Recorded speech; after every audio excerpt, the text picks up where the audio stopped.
தர்மஸ்ய சர்வதர்மஸ்வரூபிணே அவதாரவரிஷ்டாய ராமகிருஷ்ணாய தே நமः. ஜனனீம் சாரதாம் தேவீம் ராமகிருஷ்ணம் ஜகத்குரும் பாதபத்மே தயோ ஸ்ருத்வா பிரணமாமி முहुर्मुहुः. நமः ஸ்ரீயதிராஜாய விவேகானந்தசூரயே சச்சித்சுகஸ்வரூபாய ஸ்வாமினே தாபஹாரிணே. வசுதேவசுதம் தேவம் கம்சசாணூரமர்தனம் தேவகீ பரமானந்தம் கிருஷ்ணம் வந்தே ஜகத்குரும்.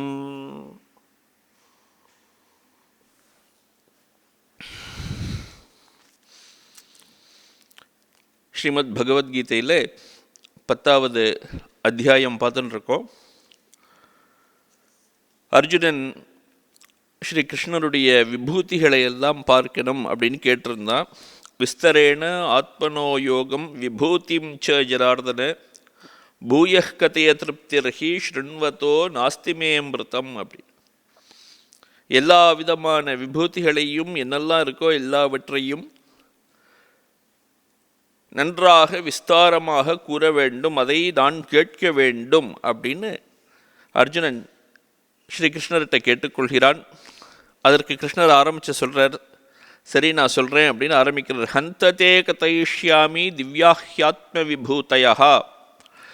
ஆத்ம விபூதிகளாக என்ன இருக்கோ, விபூதி அப்படின்னாக்க வெளிப்பாடுகள், தோற்றங்கள், தன்னுடைய தோற்றங்களாக என்னென்னலாம் இருக்கிறதோ அவை எல்லாவற்றையும் திவ்யாஹ்யாத்ம விபூதயா, திவ்யமான வெளிப்பாடுகள் என்னெல்லாம் இருக்கோ அதையெல்லாம் தே கதைஷ்யாமி, உனக்கு நான் சொல்கிறேன். எல்லாவற்றையும் நான் சொல்ல போகிறதில்லை, எல்லாவற்றையும் சொல்வது என்பது முடியாத காரியம். அதனால் எதெல்லாம் முக்கியமானதோ பிரதானமாக எது இருக்கிறதோ அதை மட்டும் நான் சொல்கிறேன். பிராதான்யதா குருஸ்ரேஷ்ட அப்படிங்கிற பிரதானமாக இருக்கக்கூடியவை எல்லாவற்றையும் நான் சொல்கிறேன். ஏனென்றால் நாஸ்தியந்தோ விஸ்தரஸ்யமே, என்னுடைய வெளிப்பாடுகளுக்கு, என்னுடைய விபூதி விஸ்தாரங்களுக்கு ஒரு எல்லை என்பதே கிடையாதுன்னா அஸ்தி அந்தஹா, ஒரு எல்லை என்பதே கிடையாது. அதனால எதெல்லாம் முக்கியமானதோ அதை மட்டும் சொல்கிறேன் அப்படின்னு சொல்லி ஆரம்பித்தார். நிறையா சொல்லியிருக்கிற அகமாத்மா குடாகேஷ சர்வபூதாஷயஸ்திதா அகம் ஆதிஷ்ட மத்தியம் ச பூதானாம் அந்தயேவச்ச அப்படின்னு ஆரம்பித்து ஆதித்யானாம் அகம் விஷ்ணு ஜோதிஷாம் ரவிரம்சுமான், ஆதித்யர்களிலேயே 12 ஆதித்யர்கள், 12 ஆதித்யர்கள் இருக்கிறார்களே அவர்களிலே நான் விஷ்ணுவாக இருக்கிறேன் அப்படின்னு ஆரம்பித்து நிறையா சொன்னார். இப்படியாக நம்ம அக்ஷராணாம் அகாரோஸ்மி துவந்த்வஹா சாமாசிகஸ்ய ச அப்படிங்கிற அந்த 33வது ஸ்லோகம் வரலும் நம்ம பார்த்துருக்கோம். 34வது ஸ்லோகத்துலேருந்து நம்ம பார்க்கணும். 34வது ஸ்லோகத்தில் என்ன சொல்கிறார் அப்படின்னாக்க, மிருத்யு சர்வஹரஷ்சாஹம் உத்பவಶ್ಚ பவிஷ்யதாம் கீர்த்தி ஸ்ரீர் வாக்ச நாரீணாம் ஸ்மிருதிர் மேதா திருதி க்ஷமா அப்படின்னு சொல்கிறார். நான் எப்படி இருக்கேன் அப்படின்னா மிருத்யுவாக இருக்கிறேன் அப்படிங்கிறார், யமனாக இருக்கிறேன். சர்வஹரஷ்சாகம், எல்லாவற்றையும் இழுத்து கொண்டு செல்லக்கூடிய மிருத்யுவாக நான் இருக்கிறேன். உத்பவಶ್ಚ பவிஷ்யதாம், நல்லோர்களுக்கு துணையாகவும் நான், அவர்கள் நன்றாக இருப்பதற்காக வேண்டிய துணையாகவும் நான் இருக்கிறேன் அப்படிங்கிறார். கீர்த்தி ஸ்ரீர் வாக்ச நாரீணாம் ஸ்மிருதி மேதா திருதி க்ஷமா, இப்படியாகவும் நான் இருக்கிறேன். கீர்த்தின புகழ், புகழாக நான் இருக்கிறேன். ஸ்ரீ அப்படின்னா செல்வம்னு அர்த்தம், செல்வமாக நான் இருக்கிறேன். வாக், வாக் என்றால் இந்த பேச்சு திறமை இருக்கிறது, அதற்கு பேர் வாக்குன்னு பேர். அந்த வாக்காக நான் இருக்கிறேன். ஸ்மிருதியாக நான் இருக்கிறேன். ஸ்மிருதி என்றால் நினைவாற்றல், அந்த நினைவாற்றலாக நான் இருக்கிறேன். மேதா அப்படின்னாக்க புத்தியின் ஆற்றல், அந்த புத்தி சக்தியாக நான் இருக்கிறேன். திருதி, திருதினாக்க தைரியம், தைரியமாக நான் இருக்கிறேன். க்ஷமா, பொறுமை, பொறுமையாக நான் இருக்கிறேன். இப்படி எல்லா விதமான நற்பண்புகளாகவும் நான் இருக்கிறேன் அப்படின்னு ஆரம்பிக்கிறார். மிருத்யு சர்வஹரஷ்சாகம் அப்படிங்கிற மிருத்யு அப்படின்னாக்க ஆச்சாரியர் எழுதும்போது ரெண்டு விதமான மிருத்யு இருக்கு. மிருத்யு த்விவிதா அப்படின்னு ஆரம்பிக்கிறார். ஒன்று தனாதிகரகா, இன்னொன்று பிராணஹரகா அப்படிங்கிறார். நமக்கு எல்லாம் என்ன இருக்கும் அப்படின்னா, நான் அப்படின்னு ஒரு எண்ணம் இருக்கும், என்னுடையது அப்படின்னு ஒரு எண்ணம் இருக்கும். இருக்கக்கூடிய பொருட்கள் எல்லாம் நான், என்னுடையவை, அகம் மம அப்படின்னு இரண்டு விதமான எண்ணங்கள் நமக்கு இருக்கிறது போல, நான் என்று சொல்லும்போது அந்த ஒரு மனிதனை குறிக்கிறது. மற்றவையெல்லாம் மனிதனுடைய பொருட்களை குறிக்கின்றன, மனிதனுக்கு தொடர்புடைய மற்ற பொருட்களை குறிக்கின்றன. அப்போ ஒரு மனிதன் அவனுடைய பிராணனை எடுத்து விட்டால் அவன் அழிந்து போகிறான், மற்ற பொருட்களை எடுத்து விட்டால் அது ஒரு விதமான ஒரு அழிப்பு அவனுக்கு. அப்படி இரண்டு விதமான அழிவுகளாகவும் நான் இருக்கிறேன். மிருத்யுவாக இருக்கும்போது இந்த இரண்டு விதமான அழிவுகளாகவும் நான் இருக்கிறேன். தனாதிகரகா பிராணஹரகா அப்படிங்கிறார். இதுதான் சர்வஹரகா அப்படிங்கிற அர்த்தம் அப்படிங்கிறார். மிருத்யு சர்வஹரஷ்சகம். இப்படி ஒரு விதமா ஒரு பொருள் சொல்றார். இன்னொரு விதத்துல சொல்றார், இந்த உலகம் தோற்றுவிக்கப்படுகிறது, நிலை பெறுகிறது, அதன் பிறகு அழியப் போகிறது, லயமடையப் போகிறது. சிருஷ்டி ஸ்திதி லயம், இந்த மூன்றும் இருக்கின்றன. லயம் எப்போது அடையும் என்றால் பிரளய காலத்திலே லயமடையும். அப்போ அந்த பிரளய காலத்திலே எல்லாவற்றையும் தன்னுள் லயம் செய்து கொள்கிறார். அதனால் அவருக்கு சர்வஹரன் அப்படின்னு ஒரு பெயர். பரஹா ஈஸ்வரஹா பிரளயே சர்வஹரநாத் சர்வஹரஹா அப்படிங்கிறார். அப்படிப்பட்டவராக நான் இருக்கிறேன் அப்படிங்கிறார். அதுக்கப்புறம் உத்பவஷ்ச பவிஷ்யதாம் அப்படின்னு சொல்லியிருக்கு. உத்பவஹா அப்படின்னாக்க வளர்ச்சி, தோற்றம், வளர்ச்சி, இதுக்கெல்லாம் உத்பவம்னு பெயர். அப்படி அந்த வளர்ச்சியாகவும் நான் இருக்கிறேன், செழுமைன்னு பெயர். செழுமையாகவும் நான் இருக்கிறேன், இந்த செழுமைக்கு வேண்டிய காரணமாகவும் நான் இருக்கிறேன் அப்படிங்கிறார். உத்பவஹா அப்படின்னாக்கா அபியுதயா, தத் பிராப்தி ஹேதுஷ்ச அப்படிங்கிறார். அப்படி நான் இரண்டுக்கும் காரணமாக இருக்கிறேன். யாருக்கு அப்படின்னாக்க பவிஷ்யதாம் அப்படின்னு, பாவி கல்யாணானாம், யாருக்கெல்லாம் நல்லது நடக்க வேண்டும் என்று இருக்கிறதோ அவர்களுக்கு நல்லவற்றை நான் கொடுப்பவனாக இருக்கிறேன். உத்கர்ஷ பிராப்தி யோக்யானாம் அப்படிங்கிறார். யாருக்கெல்லாம் தகுதி இருக்கிறதோ அவர்களுக்கெல்லாம் நல்லதை நான் செய்து கொடுக்கிறேன், அவர்களை வளர்ச்சியடைய செய்கிறேன்.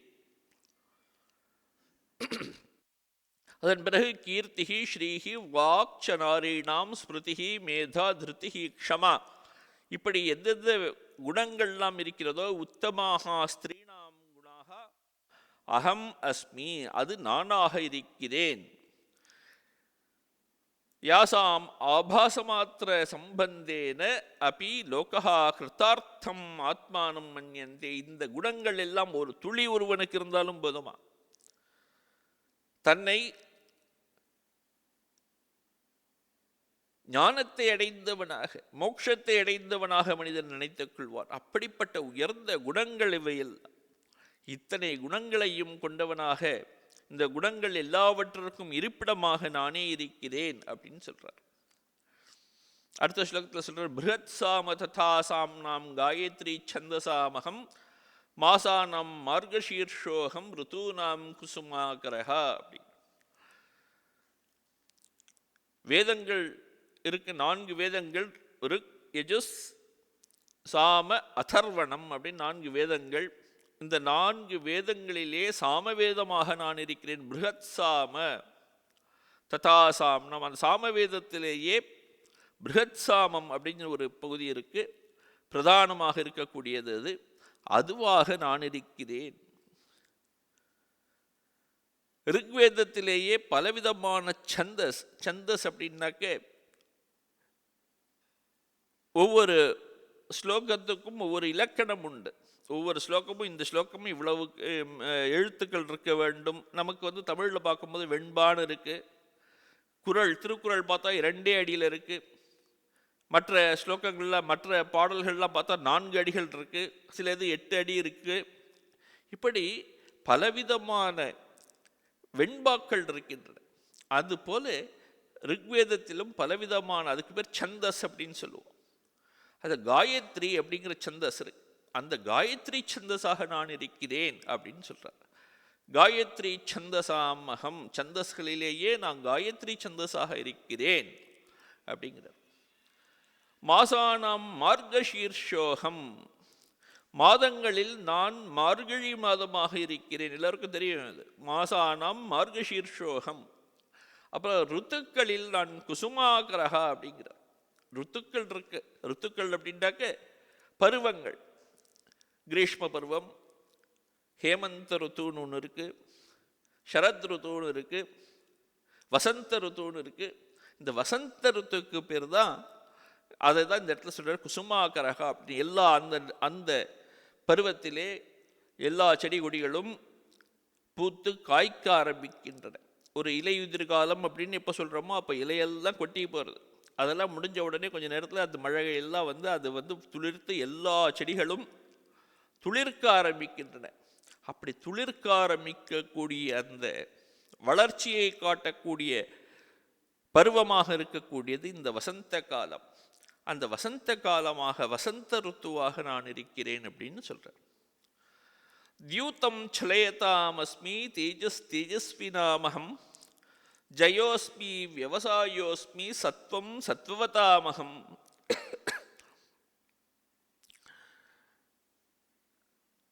எல்லாம் நல்லதுலேயே உயர்ந்ததுன்னு மட்டும் இல்லை, தீயதுலேயே அதுலேயும் நான் தான் இருக்கேன் அப்படிங்கிறது இந்த இடத்துல காட்டுறார்.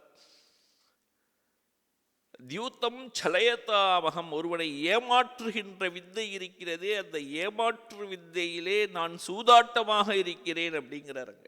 தியூதம் சலயதாமஸ்மி, ஏமாற்றுபவர்களில் நான் சூதாட்டமாக இருக்கிறேன். தேஜஸ் தேஜஸ்வினாமகம், தேஜஸ்விகளுக்கு மத்தியிலே, தேஜஸ்வி அப்படின்னாக்க ஒளி பொருந்திய பொருட்களுக்கு மத்தியில். இப்போ ஒளி பொருந்திய பொருட்கள் அப்படின்னா சூரியன் சந்திரன் இப்படி எதை வேணா எடுத்துக்கலாம். ஒளி இருக்கக்கூடியவையாக இருக்கக்கூடிய எல்லா பொருட்களிலும் அந்த ஒளிரும் பதார்த்தமாக ஒளியாக நான் இருக்கிறேன் அப்படிங்கிறார். தேஜகா தேஜஸ்வினாமகம். அதுக்கப்புறம் ஜயோஸ்மி அப்படிங்கிற, ஜெயமாக இருக்கிறேன். ஜெயம் அப்படின்னா வெற்றி. எல்லா இடங்களிலும் எங்கெங்கெல்லாம் வெற்றி இருக்கிறதோ அந்த வெற்றியின் வடிவமாக நான் இருக்கிறேன். ஜயோஸ்மி. வியவசாயோஸ்மி, வியவசாயகா அப்படின்னாக்க தொழிலில் வேலையில் செயலில் உள்ள ஈடுபாட்டிற்கு பெயர் விவசாயம்னு பேர். அதுல தான் விவசாயம், நம்ம விவசாயின்னு நம்ம சொல்றோமே, அவர்கள் தொழில் அவ்வளவு முனைப்போடு இருக்கக்கூடியவர்கள். தொழில் செய்பவர்கள் தான் உயர்ந்தது அப்படின்னு திருக்குறள் சொல்றது.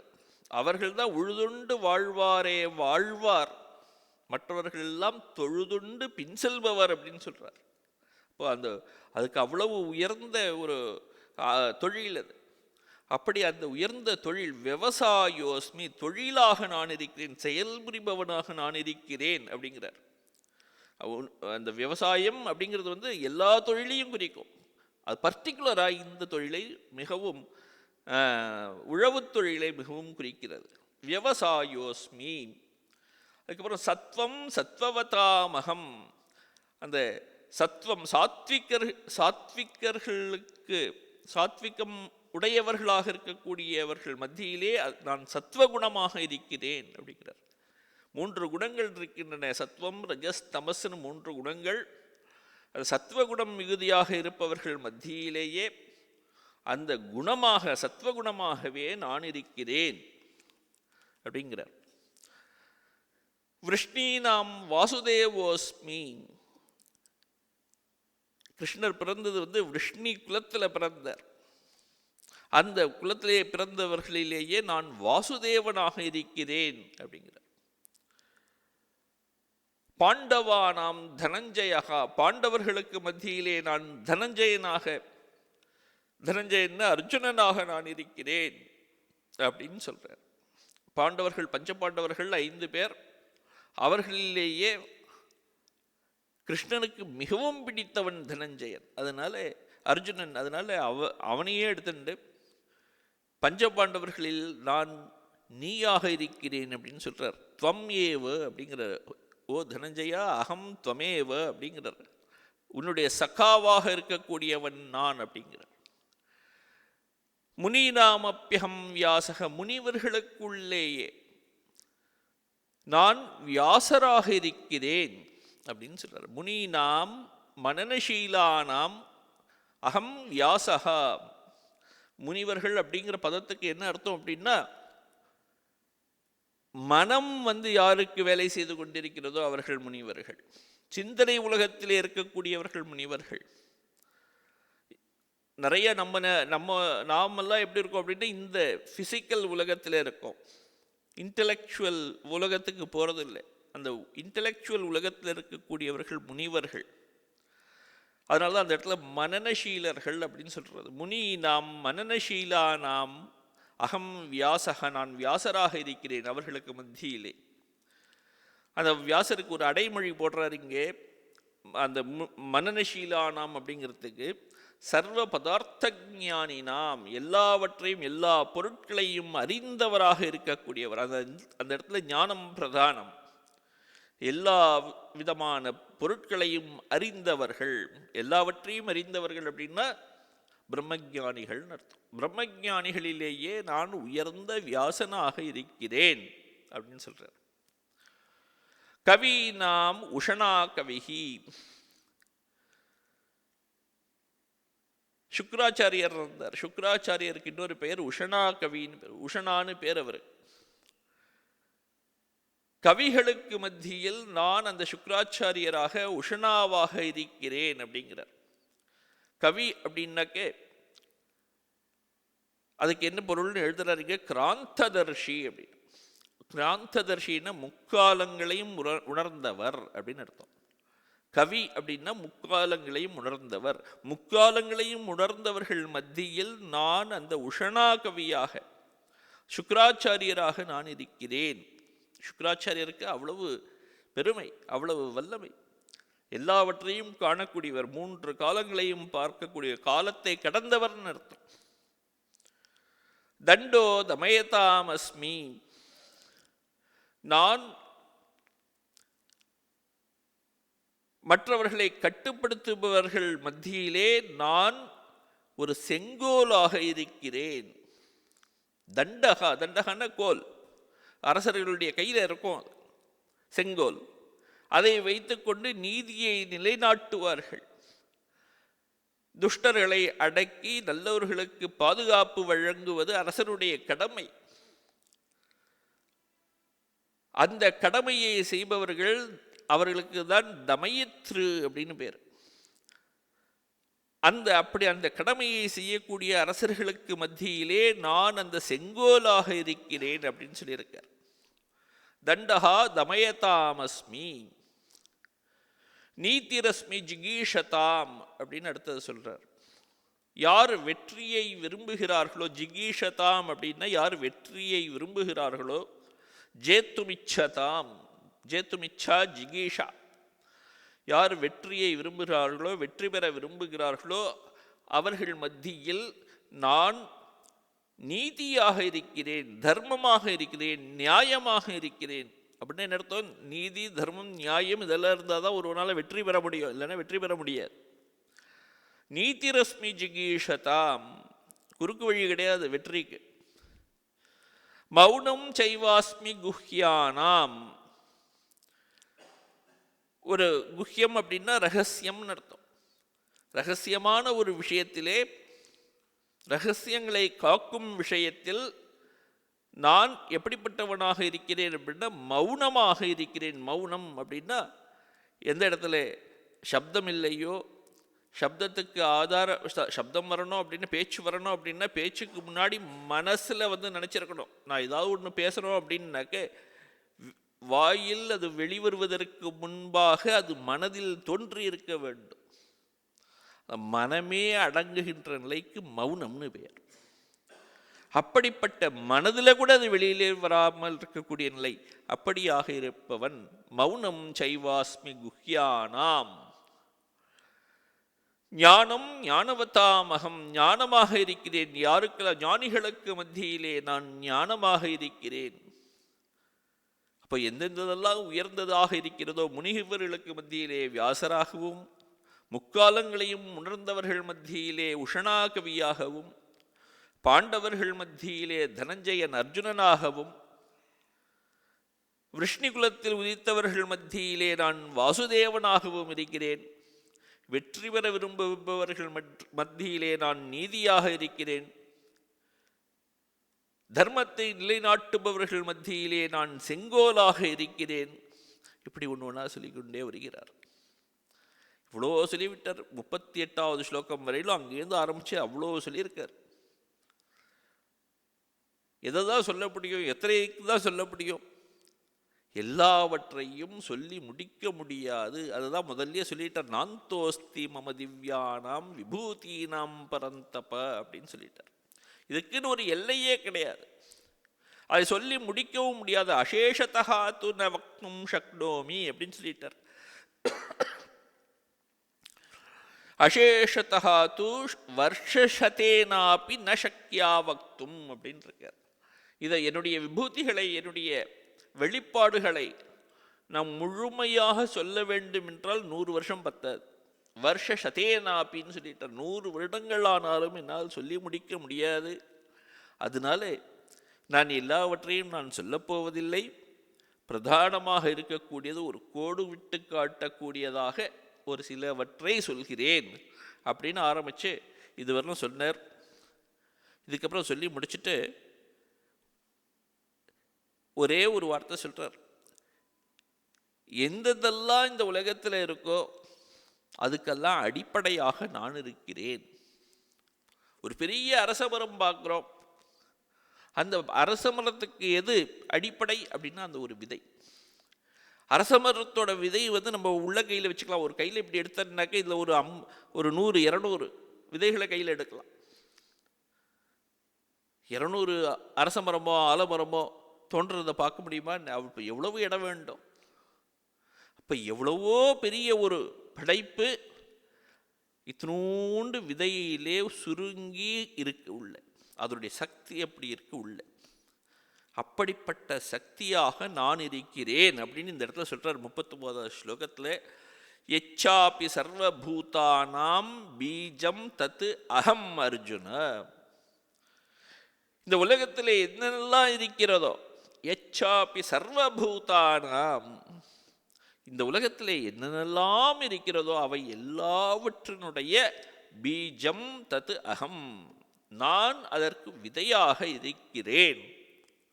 இப்போ இந்த உலகம்ங்கிறது ஒரு பெரிய அரசமரம் போல. இதே அரசமரம்ங்கிறத பின்னாடி 15வது அத்தியாயம் சொல்ல போகிறது. ஊர்தமூலம் மதஷாக்கம் அஸ்வத்தம் பிராகுரர்ஜுன அப்படின்னு ஆரம்பிக்க போகிறது. ஒரு பெரிய அது அரசமரமாக சொல்ல போகிறது இந்த உலகத்தையே, ஒரு பிரபஞ்சத்தையே. அப்படி அந்த அரசமரம் அப்படிங்கிறது இந்த ஒரு சின்ன ஒரு விதையிலேருந்து ஆரம்பிக்கிறது. அந்த விதையாக நான் இருக்கிறேன் அப்படின்னா என்ன அர்த்தம்? இந்த உலகம் எல்லாம் என்னில் அடக்கமாக இருக்கின்றது.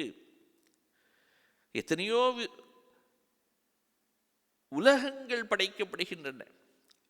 தேவி இதில் லலிதா சஹஸ்ரநாமத்தில் தேவி கண்ணை திறந்து மூடுவதற்குள்ள எத்தனையோ உலகங்கள் படைக்கப்படுகின்றன அப்படிங்கிறார். உன்மேஷ நிமிஷோத்பன்ன விப்பன்ன புவனாவளி. புவனாவளிகி, ஆவளி அப்படின்னாக்க வரிசையா. புவனாவளிகி அப்படின்னா பலவிதமான பற்பல அண்ட சராச்சரங்கள் தோன்றி மறைகின்ற. உற்பன்ன விபன்ன ரெண்டும் இருக்கு. பலவிதமான பிரபஞ்சங்கள், அண்ட சராச்சரங்கள் தோன்றுகின்றன, அழிகின்றன தேவியினுடைய கண்ணை திறந்து மூடும்போது. அப்படி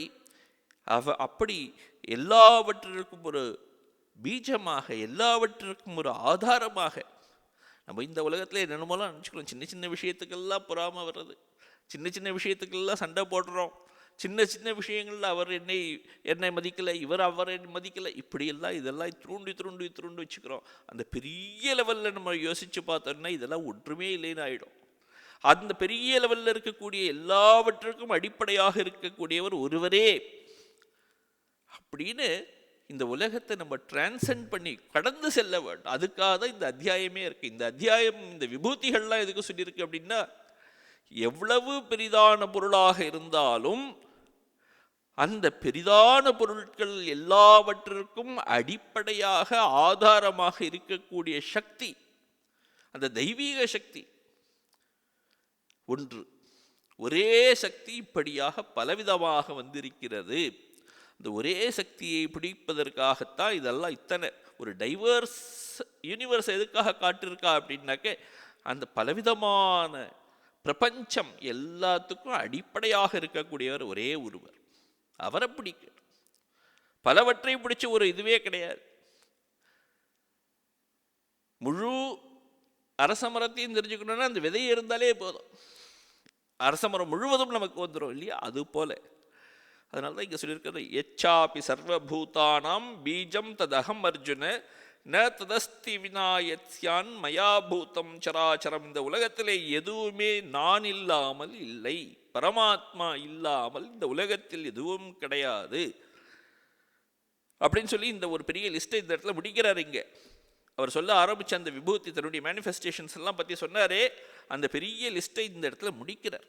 எப்படி சொல்றாரு அப்படின்னா, ந ததஸ்தி வினாயத்யான் மயாபூதம் சராச்சரம், நான் இல்லாமல் இந்த உலகத்தில் எதுவுமே இல்லை. ந தத் அஸ்தி பூதம் சராச்சரம் சரம் அச்சரம் வா மயா வினா, நான் இல்லாமல் கிடையாது. மயா இந்த இடத்துல ஆச்சாரியர் எழுதுறார், மயா அபகிருஷ்டம் பரித்யக்தம் நிராத்மகம் சூன்யம் ஹி தத்து. நான் இல்லாமல் இருந்தால், நான் அப்படின்னு அவர் ஆச்சாரியர் கிருஷ்ணர் சொல்லும்போது அந்த ஆத்மாவை எடுத்துக்கணும். அந்த ஆத்மா என்ற பரமாத்மா என்ற ஒரு சத்தை, பரமாத்மா ஆத்மாவுக்கு அந்த பிரம்மத்துக்கு என்ன ஸ்வரூபம் அப்படின்னாக்க, நெருப்பு அப்படின்னா எது நெருப்புன்னு ஒருவனுக்கு தெரியலன்னு வச்சுப்போம். இது நெருப்பா இது நெருப்பான்னு ஒருத்தன் கேட்குறான். அப்போ அவனுக்கு என்ன சொல்லணும்? எது சுடுகிறதோ, எது ஒளியை தருகிறதோ அது நெருப்பு அப்படின்னு சொல்கிறோம். அவன் தொட்டு பார்க்குறான், இது வந்து சுடுறது, ஓ இதுதான் நெருப்பு அப்படின்னு புரிஞ்சுக்கிறான். அப்போது அது அந்த நெருப்புங்கிறது வந்து அந்த அக்னியோட ஸ்வரூபம். சுடுதல் அப்படிங்கிறது அக்னியோட ஸ்வரூபம். அதுபோல ஆத்மாவோட ஸ்வரூபம் என்ன அப்படின்னா, சத்தியம் ஞானம் அனந்தம் பிரம்ம. சச்சிதானந்தம் நம்ம சொல்கிறோமே, அந்த சச்சிதானந்தம்ங்கிறது தான் ஆத்மாவோட ஸ்வரூபம். சத் சித் ஆனந்தம், இது மூன்றும் இருக்கணும். இதுதான் வந்து அந்த ஆத்மஸ்வரூபம். அப்போ சத்துனா என்ன அப்படின்னாக்க இருத்தல் அப்படின்னு.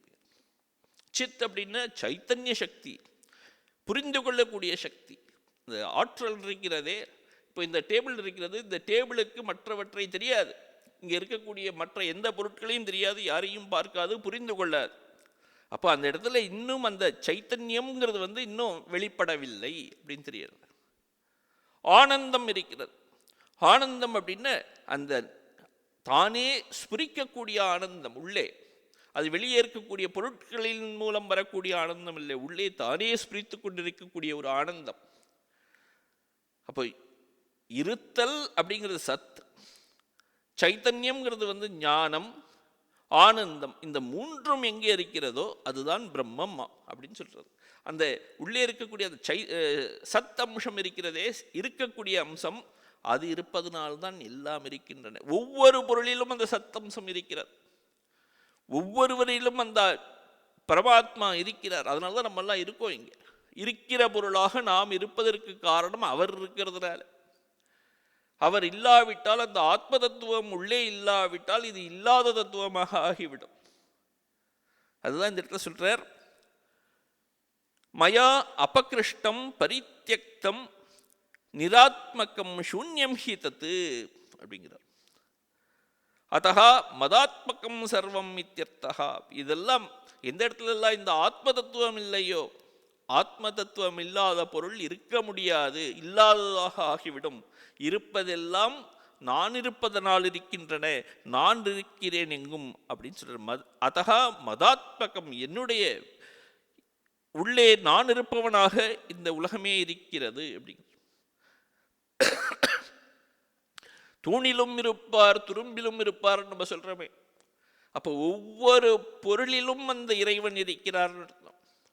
அந்த இறைவன் இல்லாத பொருள் எங்கேயுமே கிடையாது. அந்த இறைவன் இல்லை அப்படின்னு ஒரு பொருளை எடுத்துட்டு வர முடியும்னா முடியாது. அப்போ இறைவன் இல்லாத பொருள் இல்லாத பொருள் தான் உண்மையிலேயே. அப்போ அந்த ஒரு பொருள் இருக்கிறது அப்படின்னா அந்த இருப்பு, அதுக்கு உள்ள இருக்கக்கூடிய சத்தைன்னு பேர், அதுக்கு பேர் இருத்தல் அப்படிங்கிறது. அந்த பொருளுக்கு இருக்கும் தன்மை உள்ளே இருக்கக்கூடிய இறைவனால் வந்தது.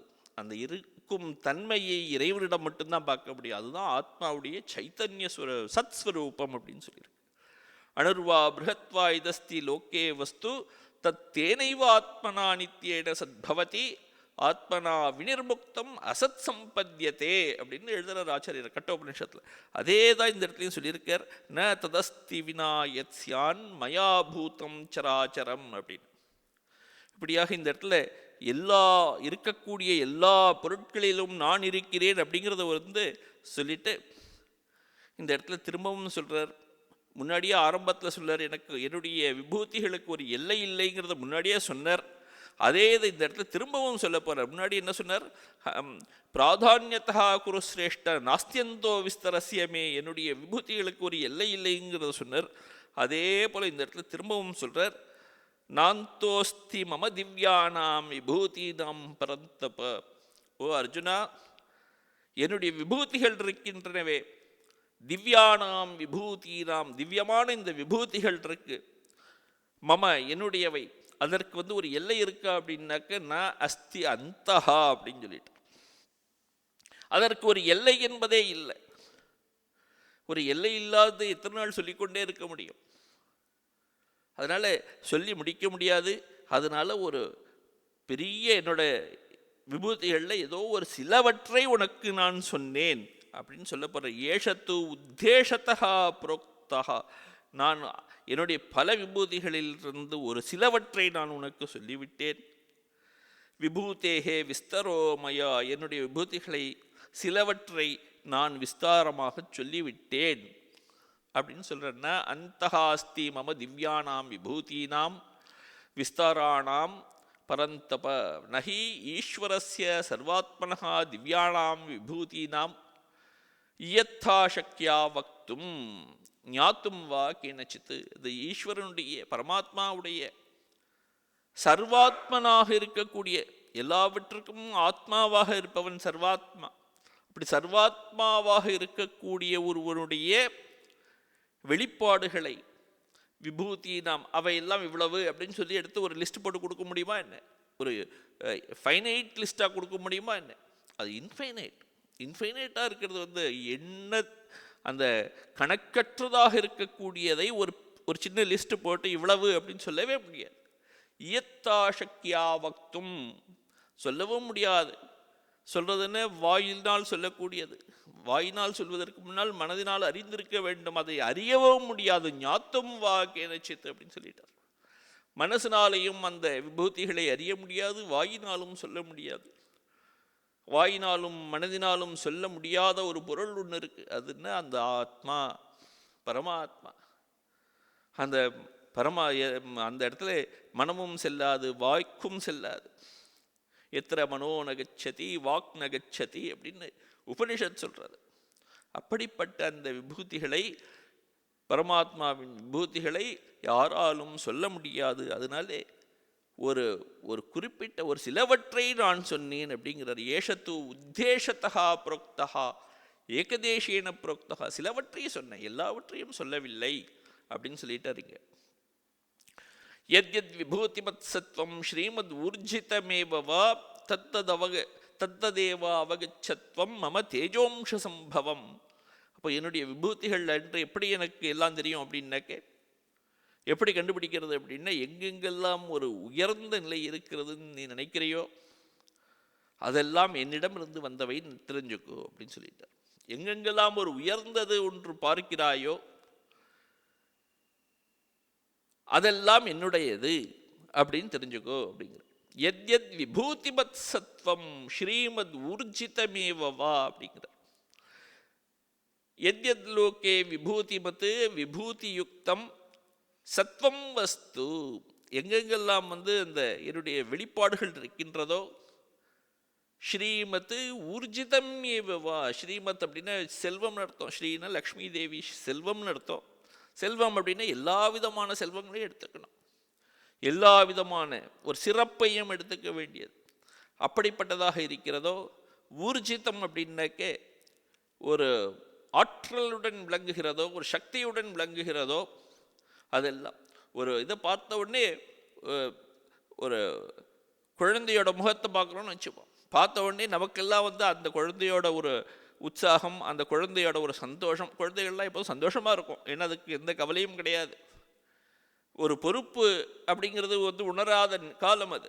நம்ம எல்லாமே நினைச்சுப்போம் பல நேரங்களில், ஆஹா நம்ம குழந்தையாகவே இருந்திருக்கலாமே, அந்த காலத்தில் நம்ம எவ்வளோ சந்தோஷமாக இருந்தோம் அப்படின்னு. இப்போ குழந்தைகள் பார்த்தாலே ஒரு சந்தோஷம் கிடைக்கிறது. அந்த சந்தோஷம் பெரியவர்களுக்கும் தொத்திக்கும். அதுபோல் சில பேரை பார்த்தாலே நமக்கு ஒரு உற்சாகம் வரும், மனதிலே ஒரு சந்தோஷம் வரும். அப்படி எங்கேருந்து வருகிறதோ அதற்கு சோர்ஸாக நான் இருக்கிறேன் அப்படின்னு அவர் சொல்றாருங்க. ஸ்ரீமத் ஊர்ஜிதமேவா, அப்படி அந்த ஒரு உற்சாகம் வரக்கூடிய இடமாக நான் இருக்கிறேன். தத்ததேவாவகச்சத்வம் மம தேஜோம்ச சம்பவம், அந்த இடங்களில் எல்லாம் என்னுடைய தேஜஸ், என்னுடைய சக்தி அந்த இடத்துல எல்லாம் அதனுடைய ஒரு பகுதி அங்கே இருக்குன்னு தெரிஞ்சுக்கோ அப்படிங்கிறார். தத்ததேவ அவகச்சத்வம் ஜானீஹி மம ஈஸ்வரஸ்ய தேஜாம்ச சம்பவம் தேஜசா அம்சா ஏகதேசா சம்பவ எஸ் எதத்து தேஜோம்ச சம்பவம், என்னுடைய அம்சம் ஒரு துளி அங்கே இருக்குது அப்படின்னு தெரிஞ்சுக்கோ அப்படிங்கிற. இப்போ ஒரு துளியினாலேயே எல்லாவற்றையும் நிரப்பக்கூடியவர். இந்த உலகம் முழுவதும் அந்த ஒரு துளியிலிருந்தே வந்தது அப்படின்னு அடுத்ததுல சொல்ல போகிறார். இந்த உலகத்தையே நான் தாங்குகிறேன், என்னுடைய சக்தியினால் இந்த உலகத்தையே நான் தாங்குகிறேன். என்னுடைய சக்திங்கிறது எல்லாவற்றையும் பயன்படுத்தி தாங்கலை, ஒரு சின்ன ஒரு அம்சத்தினாலேயே இந்த உலகம் தாங்கப்படுகிறதுன்னு சொல்ல போறார். அதவா பகுனா ஏதேன கிம் ஞாத்தேன தவார்ஜுன, இவ்வளவு என்னுடைய அம்சங்களை, என்னுடைய விபூதிகளை இவ்வளவையும் கொஞ்சமா எல்லாவற்றையும் தெரிந்து கொண்டு நீ என்ன பண்ண போற அப்படின்னு கேட்கிறார். ஒன்னேன்னு மட்டும் தெரிஞ்சுக்கோ, அது போதும். விஷ்டபியாகம் இதம் கிருத்ஸ்னம், இந்த உலகம் எல்லாவற்றையும் நான் தாங்குகிறேன். ஏகாம்ஷேன, என்னுடைய ஒரே ஒரு அம்சத்தினால இந்த உலகம் எல்லாவற்றையும் தாங்குகிறேன். என்னுடைய அம்சத்துக்கு எல்லையே இல்லைன்னு முன்னாடி சொல்லிட்டார். நான் தோஸ்தி மம திவ்யானாம், நான் அந்தகன்னு சொல்லிட்டார். எல்லையற்றது என்னுடைய சக்தி. அந்த எல்லையற்ற சக்தியை கொண்டிருப்பவன் இந்த ஒரே ஒரு அம்சத்தினால இந்த உலகத்தையே நான் தாங்குகிறேன். அதுவா பகுனைத்தேன கிம் ஞாத்தேன தவார்ஜுன விஷ்டபியாகம் இதம் கிருத்ஸ்னம். கிருத்ஸ்னம் அப்படின்னாக்க எல்லாவற்றையும் அர்த்தம். இந்த உலகம் முழுவதையும், ஜெகத் முழுவதையும், பிரபஞ்சம் முழுவதையும் ஏகாம்ஷேன ஸ்திதோ ஜெகத்து, ஒரே ஒரு அம்சத்தினாலேயே இருந்து கொண்டு இந்த உலகத்தை நான் தாங்குகிறேன் அப்படின்னு சொல்லிட்டார். அதுவா பகுனா ஏதேன ஏவமாதினா கிம் ஞாத்தேன தவார்ஜுன, இதையெல்லாம் தெரிந்து கொண்டு உனக்கு என்ன ஆக போகிறது? சாவசேஷேன, முழுமையாக தெரிஞ்சுன்னு என்ன செய்ய போகிற? அதனால முழுமையாக சொல்லுவதுங்கிறது முடியவும் முடியாது. அதனால உனக்கு ஒரு குறிப்பு சொல்கிறேன் அப்படிங்கிறார். அசேஷதா துவம் இமம் உச்சியமானம் அர்த்தம் ஸ்ருணு, எல்லாவற்றையும் பற்றி ஒன்னேன்னு சொல்லிடுற ஒரு குறிப்பு, அதை மட்டும் நீ தெரிஞ்சுக்கோ, அது போதும் அப்படிங்கிறார். விஷ்டபியாமகம், விஷ்டபிய அப்படின்னாக்க தாங்கிக் கொண்டிருக்கிறேன் அர்த்தம். விசேஷத்தா ஸ்தம்பனம் திருடம் கிருத்வா, திடமாக தாங்கிக் கொண்டிருக்கிறேன். இதெல்லாம் எதை தாங்கிக் கொண்டிருக்கிறேன்? இதம் கிருத்ஸ்னம் ஜெகத்து, முழுமையான இந்த ஜெகத், இந்த பிரபஞ்சத்தையே நான் தாங்கிக் கொண்டிருக்கிறேன். எப்படி கஷ்டப்பட்டு தாங்கிறேனா? இல்லை, ஏகாம்ஷேன, என்னுடைய ஒரே ஒரு அம்சத்தினால, ஏக அவயவேன அப்படிங்கிறார். ஏகபாதேன அப்படின்னு ஆச்சாரியர் எழுதுற. ஏகபாதேன சர்வபூதஸ்வரூபேன, எல்லோரிலும் அவர்கள் வடிவமாகவே இருந்து கொண்டு நான் தாங்குகிறேன், ஆத்ம வடிவமாக இருந்து கொண்டு தாங்குகிறேன். இத்தியேதத்து, இதே தான் மந்திரம் சொல்லியிருக்கு தைத்திரேயாரண்யக்கத்தில். பாதோஸ்ய விஸ்வா பூதானி திரிபாதஸ்யாமிருதம் திவி, இந்த உலகத்தை நான் தாங்குவதற்கு 1/4 என்னுடைய இது இருந்தால் போதும். அந்த 1/4ங்கிறது ஒரு அளவு கிடையாது, கொஞ்சம்னு அர்த்தம், அவ்வளோதான். கொஞ்சம் இருக்கிறதுலே ஒரே ஒரு அம்சம் இருந்தால் போதும். அந்த ஒரு அம்சத்தினால நான் எல்லாவற்றையும் தாங்குகிறேன் அப்படிங்கிறது அந்த இடத்துல சொல்கிறார். இப்போ ஆத்ம தத்துவத்தை சொல்லும்போது ஆத்மாவுக்கு எவ்வளவு விபூதிகள் இருக்குது, அந்த பரமாத்மா இந்த உலகத்திலே எதெல்லாம் பெரிதாக இருக்கிறதோ, எதெல்லாம் ஒரு உத்கிருஷ்டமாக இருக்கிறதோ அதெல்லாம் அந்த இறைவனுடைய தத்துவம். அப்போ என்ன அர்த்தம் அப்படின்னா, பார்ப்பவற்றை எல்லாம் அந்த பொருளாக பார்க்காமல் பொருளுக்கு பின்னால் இருக்கக்கூடிய அந்த பரமாத்மாவாக பார்க்க வேண்டும். இதுதான் இந்த 10வது அத்தியாயத்தோட பொருள். இத்தனை 42 ஸ்லோகத்தில் சொல்லியிருக்கு. என்ன சொல்லியிருக்கு அப்படின்னா, ஒரே ஒரு இது இருக்கக்கூடிய எல்லாவற்றிற்கும் பின்னால் அந்த பரமாத்ம தத்துவம் இருக்கிறது. அதனுடைய மகிமையால் இவையெல்லாம் நிற்கின்றன. அப்போ அப்படி நினைத்து விட்டால் என்னாகும் அப்படின்னா, மனதிலே ஒரு போட்டி இருக்காது, ஒரு பொறாமை இருக்காது. அந்த போட்டி பொறாமை இதெல்லாம் என்னெல்லாம் இருக்கோ, அந்த போட்டி பொறாமையினால ஒரு கோபம் வரும் நமக்கு. மற்றவர்கள் நன்றாக இருந்து விட்டால் நமக்கு கோபம் வரும். நமது செயல்களை ஒருவர் செய்யாமல் நாம் செய்ய வேண்டியதை செய்து அதன் மூலமாக நமக்கு ஏதோ பெருமை வரணும்னு நினச்சிட்டு இருந்திருப்போம். அது செய்ய முடியாமல் போய்விட்டால், மற்றவர்கள் தடுத்து விட்டால், மற்றவர்கள் பேரில் ஒரு பெரிய கோபம். அவர்கள் செய்துவிட்டால் அதன் மீது ஒரு கோபம். அந்த கோபம் எங்கே இருக்கிறதோ, கோபத்துக்கெல்லாம் காரணமாக இருக்கக்கூடியது காமம். காமத்திற்கும் கோபத்திற்கும் ஒரு வித்தியாசமே கிடையாது. எங்கே காமம் இருக்கிறதோ அந்த இடத்துல கோபம் இருக்கும், கோபம் இருக்கிற இடத்துல காமமும் இருக்கும். அப்போ இவை இரண்டும் ஒருவனுக்கு பரம எதிரிகள். ஆன்மீகத்தில் இருக்கக்கூடியவர்களுக்கு பரம எதிரிகள். காமயேஷ குரோதயேஷ ரஜோகுண சமுத்பவா, ரஜோகுணத்தினால் வரக்கூடியது. அப்போ முக்குணங்களையும் கடந்து ஒருவன் செல்ல வேண்டும்னு சொல்றது இந்த பகவத்கீதை. இப்போ 3 குணங்களையும் கடந்து செல்ல வேண்டும் என்றால், முதல்ல தன்னை மற்றவர்களுடன் ஒப்பிடுவதை தவிர்க்க வேண்டும். இருப்பவற்றையெல்லாம் அந்த பரமாத்மாவாக காண வேண்டும். பரமாத்மாவாக ஒருவன் கண்டுவிட்டானே ஆனால் மனம் வெளியிலே செல்லாது உள்புறமாக திரும்ப ஆரம்பித்துவிடும். இந்த 10வது அத்தியாயம். 11வது அத்தியாயத்தோட கருத்தும் இதே தான். அப்போ எல்லாவற்றிலும் ஒரு பக்தி ஏற்பட்டுவிடும். இந்த பகவத்கீதையை 3ஆக பிரிக்கிறோம். முதல் 6 அத்தியாயங்கள், 2வது 6 அத்தியாயங்கள், 3வது 6 அத்தியாயங்கள். முதல் 6 அத்தியாயங்கள் பார்க்கும்போது அது ஒரு மனிதனை பற்றி, ஆத்மாவை, ஜீவாத்மாவை பற்றி பேசியவை அவை. இந்த 2வது 6 அத்தியாயங்கள் இருக்கே, இது பரமாத்மாவை பற்றி பேசுகிறது. பரமாத்மா அப்படின்னா எங்கும் நீக்கமர நிறைந்திருக்கிறார்ங்கிறது பரமாத்மா. அதுதான் இந்த இடத்துல சொல்லியிருக்கு. இந்த பரமாத்மா எங்கும் நீக்கமர எல்லாவற்றிலும் நிறைந்திருக்கிறார் அப்படின்னு காட்ட போறது இந்த 2வது 6 அத்தியாயங்கள். அப்ப அந்த ஜீவாத்மா என்று சொல்லப்பட்ட முதல் 6 அத்தியாயமும், பரமாத்மா என்று சொல்லப்பட்ட இந்த 2வது 6 அத்தியாயமும், இந்த ஜீவாத்மாவும் பரமாத்மாவிற்கும் ஒரு வித்தியாசம் இல்லை, இரண்டும் ஒன்றுன்னு அடுத்தது ப்ரூவ் பண்ணணும். அது 13வது அத்தியாயத்திலேருந்து ஆரம்பிச்சு பண்ண போகிறது. அதுதான் தத் துவம் அசி அப்படின்னு முடிய போகிறது. இந்த பகவத்கீதையோட முழு வியாக்கியானம் 700 ஸ்லோகத்தில் சொன்னதோட வியாக்கியானம் ஒரே வார்த்தையில் முடிஞ்சுடுது. தத்துவமசி அப்படிங்கிற வாக்கியத்தில் முடிஞ்சு போகிறது. அப்படி அந்த தத்துவமசியை உபதேசிக்கிறதுக்காக இது இருக்கு. தத்துன்னு சொன்னது பரமாத்மா, அந்த பரமாத்மாவே எங்கும் இருக்கிறார். அது அந்த தத்துவமசி வாக்கியம் நமக்கு புரியணுங்கிறதுக்காக இவ்வளோ சொல்லிட்டு வந்திருக்கார். எங்கும் இறைவன் இருக்கிறார் அப்படின்னு நம்மளுடைய பார்வையில் ஒரு கண்ணோட்டத்தில் ஒரு மாற்றம் ஏற்பட வேண்டும். இதை இதுவாக பார்த்தால், அதனுடைய ஒரு பொருளை ஒரு பொருளாகவே கண்டால் அதனுடைய குறைநிறைகள் நமக்கு தெரியும். குறைநிறைகள் தெரிஞ்சதுன்னா அதில் விருப்பு வெறுப்பு வந்துடும்.